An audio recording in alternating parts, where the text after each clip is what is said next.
topics and opinions expressed in the following show are solely those of the host and their guests and not those of W4CY Radio, its employees, or affiliates. We make no recommendations or endorsements for radio show programs, services, or products mentioned on air or on our web. No liability, explicit or implied, shall be extended to W4CY Radio or its employees or affiliates. Any questions or comments should be directed to those show hosts. Thank you for choosing W4CY Radio.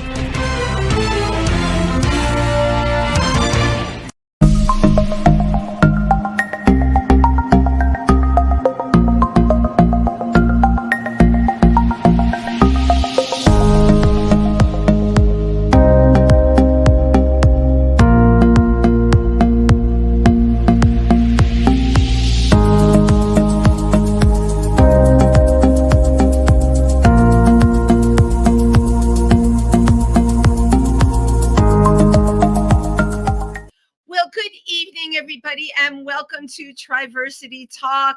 I'm Wendy Stewart, your hostess with the mostest. And my gosh, we're right before the eclipse.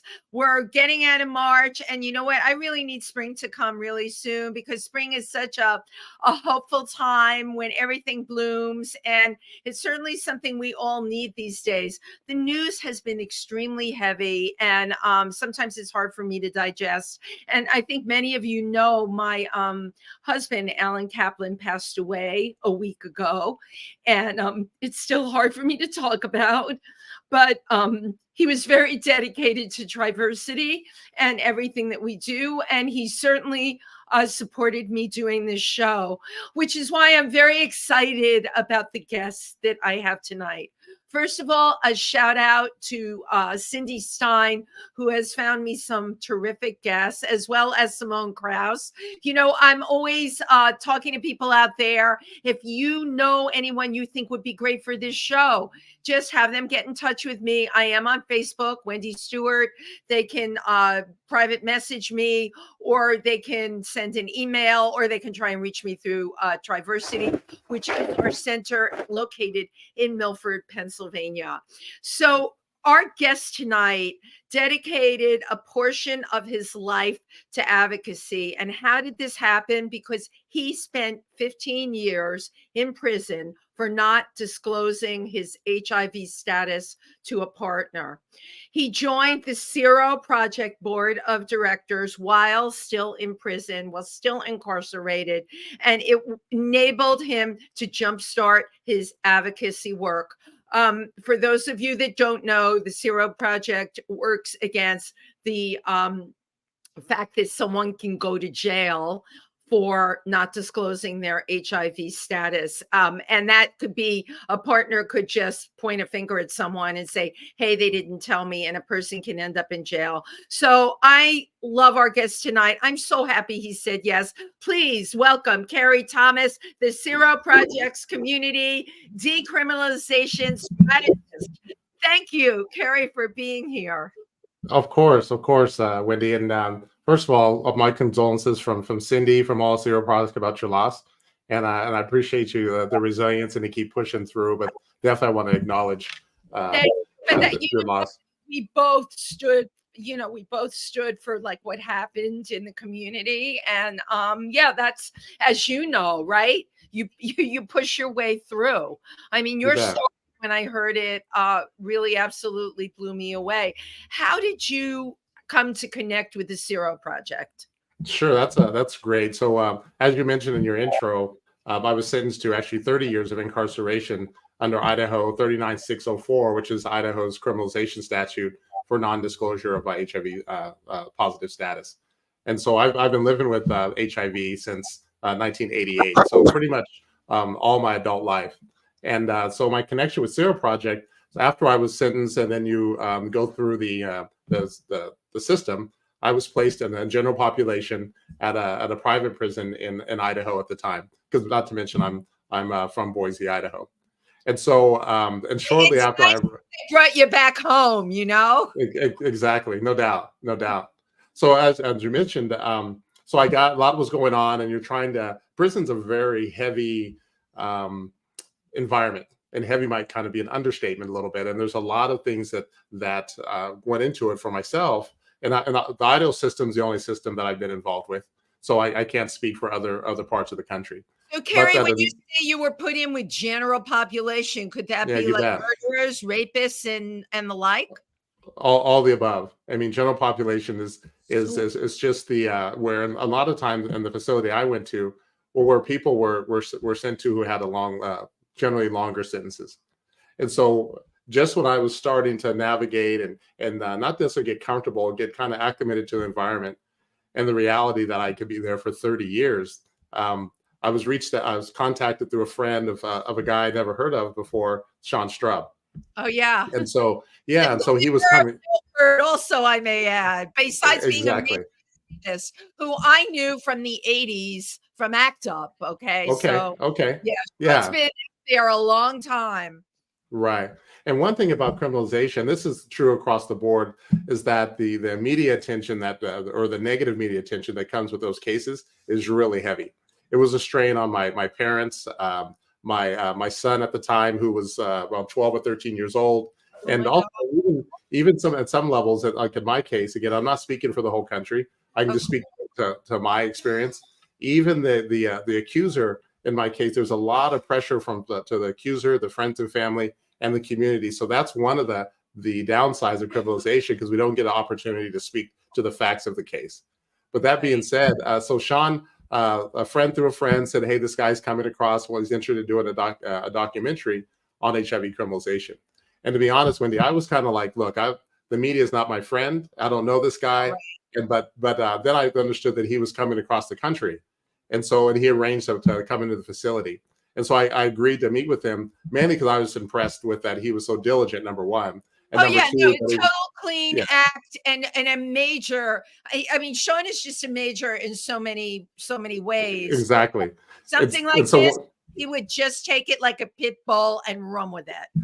and he did to the extreme. And so I clearly remember this, and I shared this with Sean that because I have to have an escort down to the room where we were going to meet Sean, and he was just in there with him by himself. And I'm walking down there, and I told the officer or my escort, "Look, give me like about 20 minutes, half hour, and tell him and say you got to take me back." Yeah, You know, it's I like, just you wanted to be gotta get rid polite. of this guy. Yeah, you bet. But 8 hours later, I knew that I wanted to do something as far as become an advocate. I didn't know what it was going to look like at the time, but I knew for sure after that 8 hour conversation that I wanted to do something. And so me and Sean, since then, I call him my mentor. He's really guided me through the process. And one thing I think I want to be clear to people is that when we have the conversation, it wasn't like, "Hey, Sean, help me get released from prison." That was never in our wildest as our hope, but wasn't something that we were leaning on. My participation, wanted to become an advocate, was simply because I didn't want other folks to have to go through what I'm going Of through. course. And anything I can add to that conversation as far as a personal experience, I was willing to contribute. So that's kind of how I became connected with And the I'm SERO thinking project. you're the only person that probably did that, right? There weren't a lot of people that could be on the other side, Mhm. incarcerated, that could advocate. You bet. And I really want to be clear as well, is that I was very fortunate, and SERO was very fortunate that the Idaho Department of Corrections became a willing partner, and because we worked together for almost 12 years while I was 12 years of my sentence closely with SERO Project. And the Idaho Department of Correction, from all the levels of leadership, whether it was the director or the deputy chief, the chief of the prison, and even the wardens, they were very strong advocates to the work that we were doing. So I Well, definitely always want to give them a shout out. right. And I am very glad that you're saying that. The thing I'm really having a hard time wrapping my head around, Hmm. though, is, I live in New York City. Criminals walk here Hmm. all the time. Hmm. Were you given this long sentence because this is how they do things in Idaho? I think it's not just Idaho, it's consistent throughout the country. All the states, and there's multiple states that still to this day have criminalization statutes on their books. And that's one of the driving forces that SERO Project works on. And also that's where, as an advocate, that's when a strategist, that's what we're trying to do, is change those laws. But Right. yeah, you're right. I mean, there's a conversation about whether or not the length of sentence is worth the level of risk that's involved.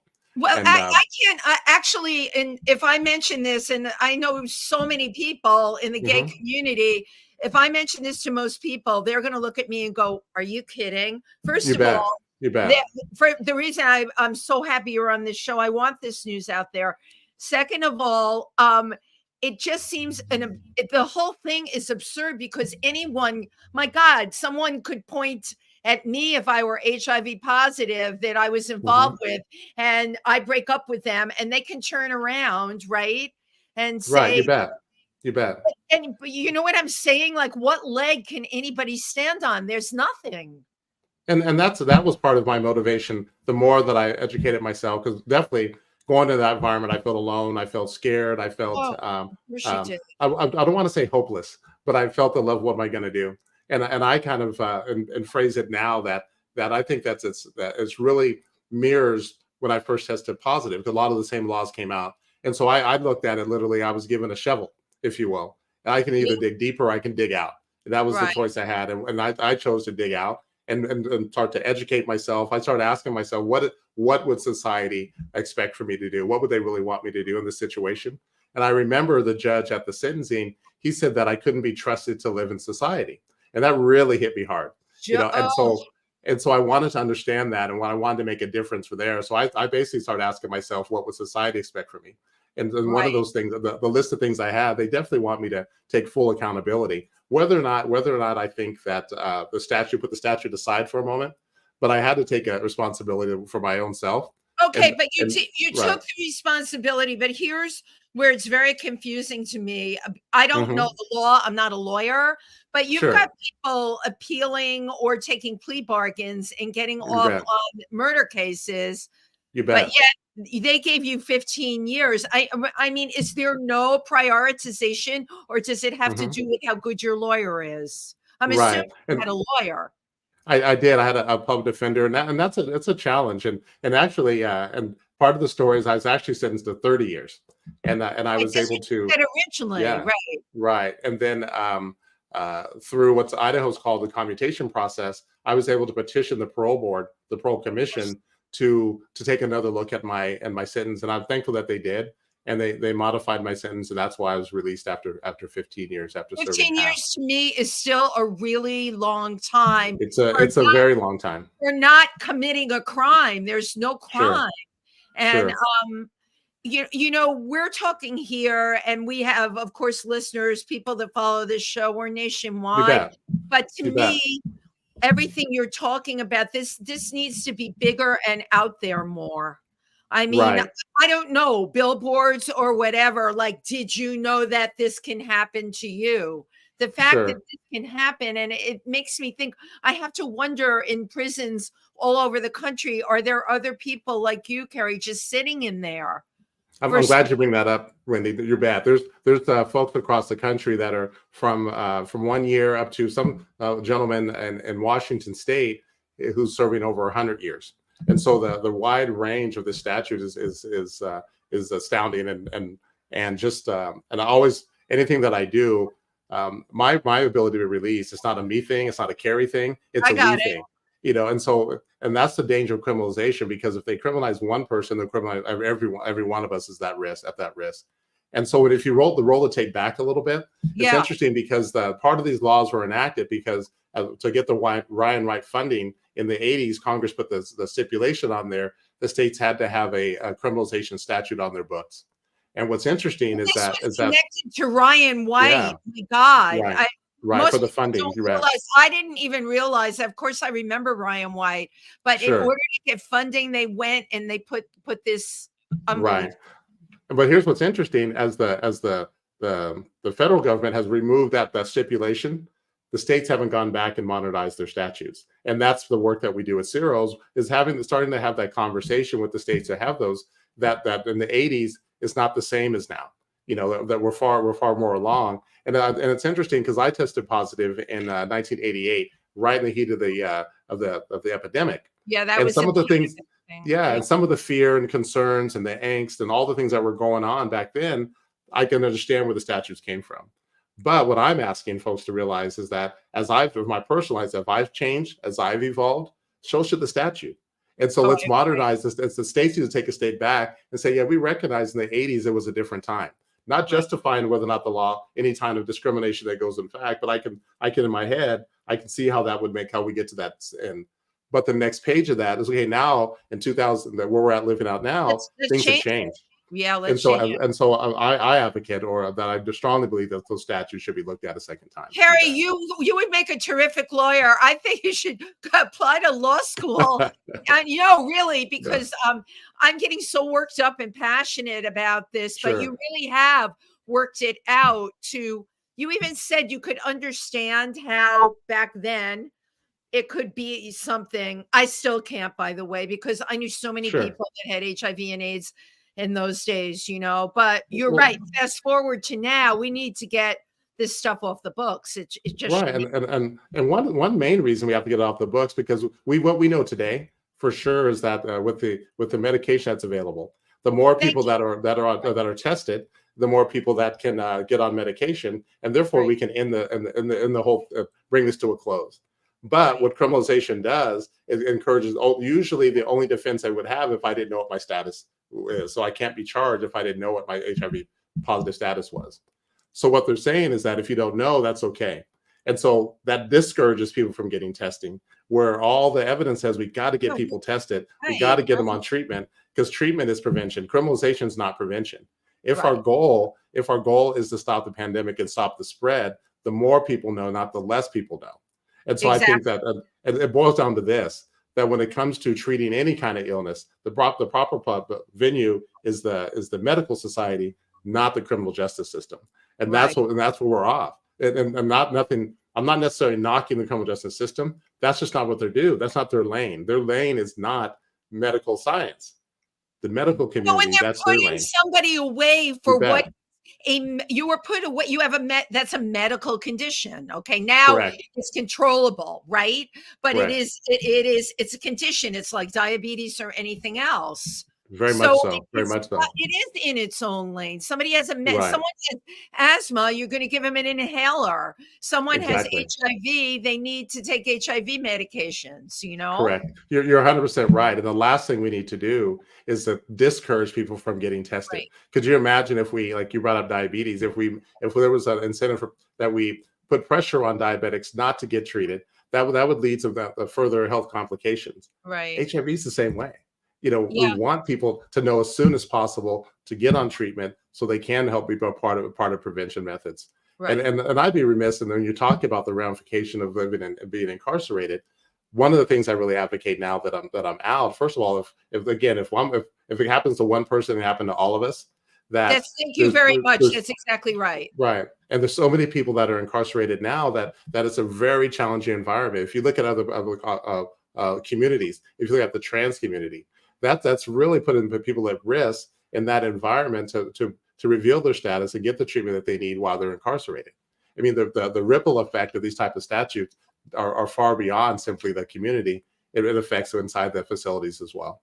Right. Well, you brought up the trans community. I mean, without a doubt, they are definitely being targeted right now. And very much so. Everything that you're saying about incarceration, and then you can apply it to the trans community and what would happen to people like that when they are put behind bars. It's really, this is such an inhumane action that's happening on many levels. And, I have yet to hear one politician, even on the Democratic side, really come out and put this as a platform and address this.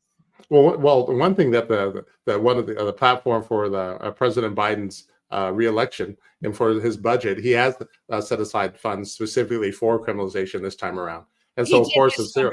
Yeah, so we're very excited about that, and that's what's interesting across the board, across the country. The HIV community, we want to work with governments, we want to work with legislatures that'll help us to bring the truth to these statutes. We're not trying to get away with anything. We're just trying to live our lives. We're trying to. I often say that because I've been very fortunate in a lot of ways, and health-wise, that my health has maintained a great level of stability. Yes, and so you are very fortunate.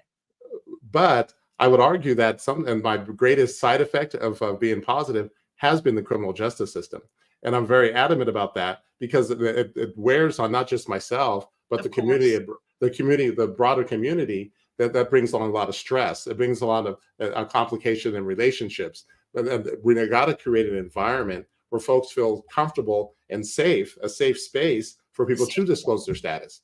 Right. Criminalization is the opposite of that. No, so it's another, as the medications are improving and extending our life, but then they have these statutes that put that area in our life to live a normal, healthy life at jeopardy.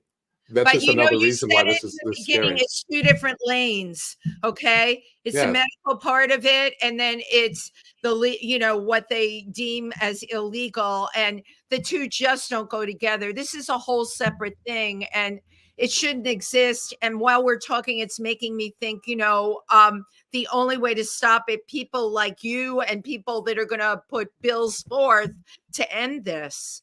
But on the other side of the coin, we're having this discussion, and I have to think out there in what I call Billy Bob land.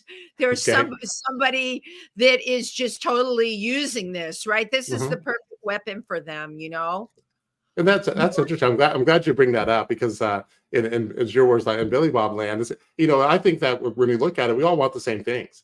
We want to spend time with our family and loved ones. We want to, if we have them, we want to raise our kids. We want to see our grandkids. Those are the things that are core values. But we get so polarized and pushed apart from that. And I think that and Cindy through SERO and all the folks there, they give me a hard time, because I say anything can be resolved over a cup of coffee and a donut. And what I mean by that, because I'm a little bit food motivated, I'll have to admit that. I was going to say, when you really did. By the way, Cindy's on; she's watching. Oh, that's what's up. Yeah, Cindy's on our comments. But I don't know, Cindy, can it be resolved over a cup of coffee and a donut? That we can just start having the conversation like you're doing now. You do a great job of sitting down with folks and just having that one-on-one conversation. Because I truly believe, and maybe I'm just being an optimist. But I've yet to, this is inside the facility and outside the facility since the short time I've been out, is that I've yet to come across someone that when we're just talking one-on-one about the realities of living with HIV, and then also with the realities of criminalization, that makes us take a step back. And that's what I think, and that's what I love about your show, as you encourage people to think. Not necessarily your agenda or your guest agenda, just to have an honest conversation. And I think I want to give you props for that. All I want to do, I want to bring it down to the level of people and the folk. Like I live in New York, and I work with so many LGBTQ organizations. I know so many people involved. I'm telling you, I could talk to 100 people tonight that would be, you can go to jail for not disclosing that you're HIV positive. You bet. That's a problem. We all need to be aware that that's out there, and then people need to work on changing it. So when did you get out from jail? When did you get out? Yeah, just barely. Thanks for asking that. That was a amazing day. So I got out a little over 6 months ago. It was September 11th. My God, just recently putting about your 6 months life ago. together. And it's and I think what I want, and that doesn't have to, everyone's life's gonna look a little different. But my biggest hope, because I had so much support from the folks at SERO Project, from Cindy, from Sean, and I can't remember, it was probably like a year or so after I started was on their board. They flew across the country and had a visit in the facility, and it was the funniest thing, because we had to rotate the spot like 2 people at a time, because there was like around 6 or 8 of us that came to visit.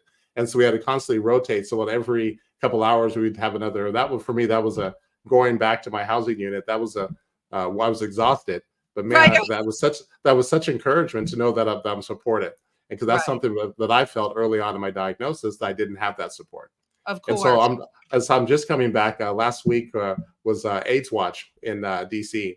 And so for me, that was such a powerful experience, because that was the first time I was in a room of over 400 people that looked like me, that talked like me, that had ambitions like me, that had families like me, that had disappointments, that had struggles in their life just like me. And the HIV was not living with HIV was not the issue. It was how we live our lives day to day. And for me, that's the message I want folks to understand, is that that's only living with HIV, like living with diabetes, only one smart part of our story. Our story is not our illness. Our life is our illness. The thing that our ambitions in life are our illness. And that's why I think when we have that conversation with folks, that's when change starts to happen. That's when we start talking to our legislature. That's when we start reaching out and connecting the dots. But you know what? Every person has a right to pursue their dreams. Okay, 100%. Because of an illness, right? HIV, it's unfortunate. You get it. I mean, it spread Correct. through New York like wildfire. I lost 3 telephone books of people. You know, remember those little phone books you Yeah, know, that's pretty it's powerful. a That's powerful. horrible thing. And the other thing I remember, honestly, it was allowed to spread. That's where the silence equals death came from ACT UP. Okay. It was allowed to spread. But these were, you know, there wasn't one person that was a freaking criminal. These are people living their lives, you know. What did I grow up with? Every American is entitled to food, clothing, shelter, and an education, and a right to pursue their dreams. Since 100%. when does an illness preclude that? How can you take somebody and incarcerate them over that? It is really, I know it's going on. It's just unfathomable to me. And they have to move quicker to get these statutes off the books. They have to. Right. And I'm glad you mentioned that, because when folks talk about the 15 years, that's a long time. And one thing that I definitely was that I was grounded in, and I spent hours and hours of emails between Cindy Stein and myself, and phone calls. There were times where we would contact each other, you know, weekly, if not daily. And one thing I really developed, and Cindy helped me to understand that, is the idea of patience. And sometimes people think patience is, and I'm only speaking for myself, that at one time I thought patience meant you had to wait. No, patience is about acceptance. And then keep moving. Patience is about living in the moment and doing the things that I could do in that present moment to get to the next moment. Patience wasn't waiting to see if my sentence would change after 15 years. Patience was about doing the work day in and day out and being satisfied with what I accomplished that day. But and I think that. How did you do that? I mean, you know, first of all of a sudden you go from being free in society to being incarcerated and in a lengthy sentence. You know, what was your reactions? Let's say like the first couple of years. Were you patient, or were you? I would be so angry. I would be explosive. You bet. And the anger for me actually went away fairly quick. And I went quickly. I'm a big believer in the stages of grief. And so you definitely, and one of of grief and loss, one of our greatest losses is that we have in common in facilities, our loss of freedom, you know. And so I was able to connect with folks on that level. And when I started working with SERO, believe it or not, this is going to sound pretty, you know, I think every prison show and every movie, they have somebody working in laundry. So I had the job in laundry. That's a true statement. And that was like a safe spot, because it was just not very many people around. You know, I could wash my own clothes. It was a place to kind of to gather my thoughts. Right. But when I got attached with SERO and I started working and getting a lot of information, I was like, damn, I have to, excuse my language. I was like, damn, I got to get out there and quit isolating. I can't have people like SERO out there doing the heavy lifting for me, and I'm going to hide in the laundry room. And so that's when I started getting out into the facility, you know, and living my true life and defining what my true self was going to be. And through that, I was able to work with a lot of other men, that we developed a peer mentor program that we can work with each other to help each other through this process of grief and loss and all things that come with that. And that's when I say that we had a very SERO with IDOC, the Idaho Department of Correction, was such a willing partner. And like you said it, you know, Cindy, personally, I mean, her and Sean, once they put their mind to something, it's going to happen. And they definitely took part of that part and really had a partnership with IDOC. And that's one of the things that the folks that are still incarcerated now, that's one of the things that SERO that we're really adamant about, is to follow that model, you know, to give people that are incarcerated under the statute the room to breathe and to figure out, you know, how they're going to navigate this, because it is a challenge. Kerry, you came up with this model, this model of mentoring while in prison. Yeah, it was myself and about 4 or 5 other men who had similar sentences. And we just, and I don't speak for myself again, is that I just didn't want to live the normal prison way. I wanted to do something different. I wanted a life that could still be fulfilling, whether or not I had to serve 30 years or 30 months. I wanted to have purpose. And the men that I worked with had that same desire. And some of those relationships we still have today. I mean, it's amazing. And the mentor program has spread throughout not just the one facility where we started, throughout all the facilities in the state of Idaho. Again, you got to give credit. Because of you, that's incredibly powerful. Yeah. I mean, you know, what you're sharing here is you put your mind, you were in a really messed up situation, and you could have gone down with it. with 15 years, right?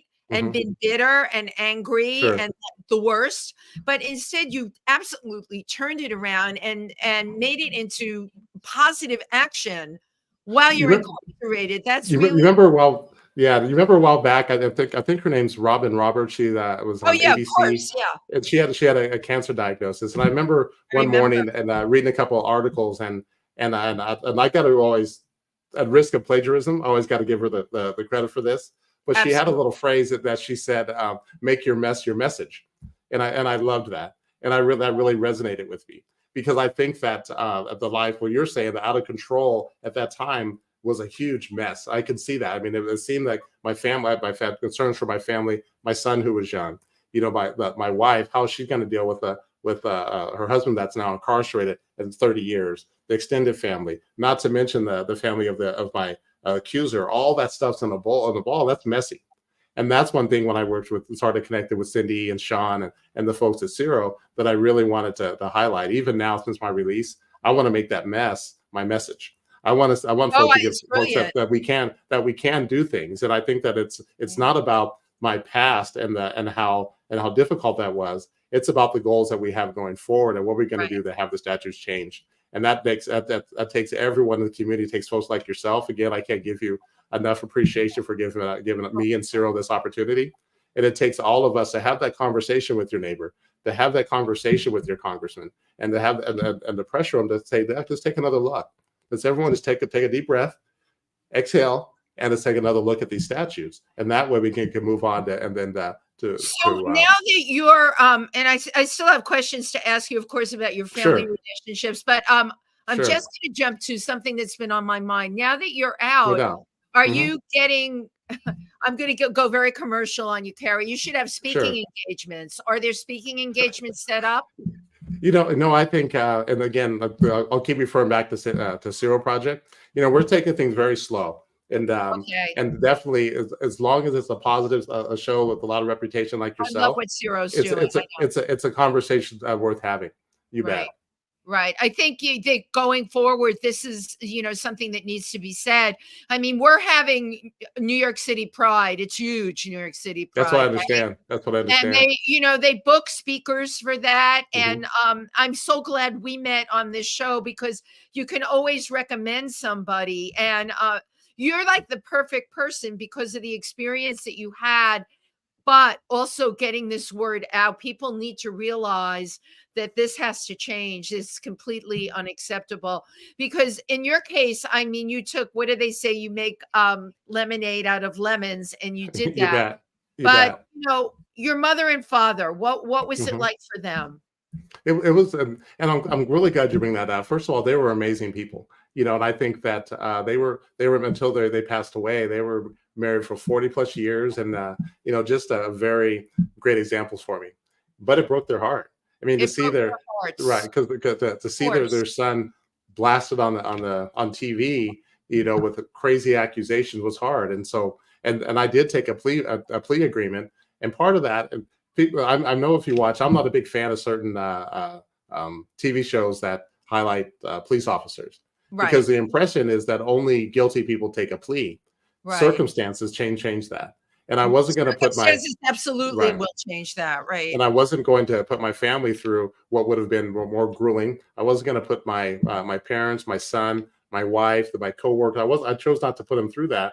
In addition, I think it's important that our public defenders are not educated on HIV statutes, and so they were on a level to give a positive, a real strong defense. And so that happened in my case as well. The information was available. They didn't know that folks like SERO were out there they could reach out to for help, for education. And that's another area we need to improve when it comes to. While we're talking, I'm thinking of that SERO, if they can go into law schools and talk. This is a topic that is just not being discussed enough, and that people are not aware of. And again, Kerry, depending on how the next election goes, things could get worse. It could be even worse, You bet. And that's why I think that you've been brought up a couple of times, and it's so important that people get involved in the community. I would share with the guys, because obviously when you're incarcerated, you can't vote. But I would say, our community is right here. And what can we do in our own individual communities that can make a difference. And that's the message I have to people that feel that they can't do anything. You can. You know, Right. if we can reach out from behind facilities and change our lives, so we can impact people that are not incarcerated and change lives as well. Right. So you're only out 6 months. Yeah, What is this like for you? Like, what goes through your head? What do you wake up in the morning and think? What do you think when you you go to bed bet. at night? Definitely gratitude for sure. And I think that I start the day with gratitude and I end the day with gratitude, because I think that any blessing that I have is truly not of my own doing necessarily. They are gifts. And Right. that's why when we're, as far as speaking out, it's not me speaking out, it's me speaking out for the whole community. You are And I speaking. can't say it enough. Yeah. I love that we want meaningful involvement, people living with HIV. What that means to me is that we're all in this together. You know that, Yeah. and I think that, and I'm a strong believer that those closest to our struggles, are closest to our challenges, are also closest to the solution. So we have to. So I think about all the time that part of my release from prison was coming to such a supportive environment that allowed me to.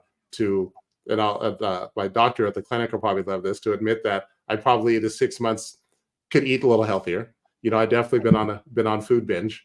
Right. Um, Good for you. but it's Go for it. but The it's been donuts and coffee. Have 4 exactly. donuts. You earned it. Exactly. That's a jelly donut. Carrie, You you bet. earned it. And then I discovered the air fryer, which is an amazing tool. But to answer your question, it's about staying grounded. It's about Yeah. staying connected to the people that are supportive of me. And more than anything else, I've been allowed to have an environment where I feel comfortable to have those conversations, where Exactly. I can send a text message and say, "Hey, I'm scared today. I'm a little bit fearful that I'm being overwhelmed while I'm out just released." And those are the same things that I didn't have when I first got my diagnosis. Right. And so a lot of times I can mirror what I'm going through now, what it was like, and I can kind of put myself in the shoes of people who are maybe newly diagnosed, Right. people who don't have a lot of support. And through SERO, as a strategist, I want to provide that day to day. What does it look like when people swing their feet out of bed? What level of support that we can get, and that's another part that the SERO is really So at. important. Well, speaking of support, you have a whole cheering team on here. Cindy Stein, HIV is not a crime. Shakina Rose, I'm sorry if I didn't say your name correctly. HIV is not a crime. That's right, Kerry. We can all do more. We can all speak up and speak out. And I am so right there with her. That's why we're doing this show. You Michelle bet. You bet. Troxel, thank you for sharing your story, Kerry. Your strength is so inspiring. Keep up your amazing work. HIV is not a crime. And of course, Cindy Stein, I'm so proud of you, Kerry. And there's somebody, I don't do very good with scrolling. That's not my forte, but somebody else wrote, I think his name's Ben. You bet. Everything's better with a cup of coffee and a donut. Yeah. But you know what? Really, at the end of the day, these conversations need to go in between people over a cup of coffee and a donut. And it's really important. And we really need to be looking at it. And not just in the LGBTQ community. I mean, HIV is not just limited to that community. All right. We really need to open up our eyes and think, how can we do better? Our prison system, and that's a whole other thing. And you know what? You bet. Bless the prison system in Idaho for getting on board with you. I'm right there with you. You know, kudos for them supporting you. But I also think, like, you're taking people that haven't done anything wrong and you're putting them in with hardened criminals. I mean, I wonder how many people end up becoming criminals from being in that system, or have something terrible done to them by somebody else. I mean, that's just awful. And I'm glad, again, like that, you're bringing it, you're hitting all the key points. You're making this really And these are the things that wake me up at 2 o'clock in the morning. Okay. Yeah, you bet. And that's one of the things I'm so concerned about. And I'm going to give the trans community example, because the way they are in the prison system, and if someone who happens to be HIV positive, then they could actually be charged even though they're a victim. Because if they fight back, you know, and defend themselves, and there's a perceived transmission of body fluid, especially blood, in the Idaho system, they could actually still be charged. And so again, that discourages people to get tested at the most vulnerable part of their lives. That we're taking people and putting them at risk of not getting the help they need at a time they need it most. And No, then maybe exactly. that's just a conversation. And that was one of the reasons that I wanted to get involved in the mentor program, was to give people an opportunity to have the discussion. And then I'm not at liberty to share all the discussions that I had, but it No, was no, of able to course. it was able to have people have to sit down, or they walk on the ball field and have those challenging conversations about their lives and what they're going to do. And a lot of that was what came down to HIV, what the risks are for HIV, and because there's not a lot of education, and it's interesting. And I always find it fascinating for a statute that demands disclosure. It's a topic that we don't want to talk about. And to You're me, absolutely spot on. Right. right. From every level, we don't want to have the conversation. It's difficult to have the Congress take another look at the state level because they don't want to have a conversation. But Right. you're willing to send someone to a correctional facility for multiple years for not disclosing, but you won't allow people to come in the room and have a discussion on why this is a dangerous Right. statute. It's a catch That's something 22. that needs to change. Right. Right. You You're bet. 100%. That really needs to change. So how old is your son now? He's 29. So your Yeah. son is 29, and Yeah. you missed a huge part of his growing Right. up. But you know what? You're a grateful person, so you're getting it now, and it's a blessing. 29 still young. What is his perception on all of this?